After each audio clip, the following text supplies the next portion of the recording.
খুব চল যাও আর কেকটা কেটে সবাইকে একটু করে গালে দিতে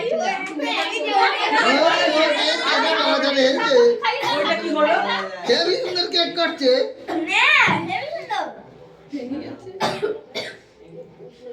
ওকে দাও ঠিক করে একটু বাবাকে খাই দাও বাবাকে খাই দাও আস্তে করে একটু করে নাও ওই হাত থেকে নাও বাবাকে খাই দাও এবার মাকে খাই দিয়েছো হ্যাঁ চলো মাকে খাই দাও এখন থেকে নে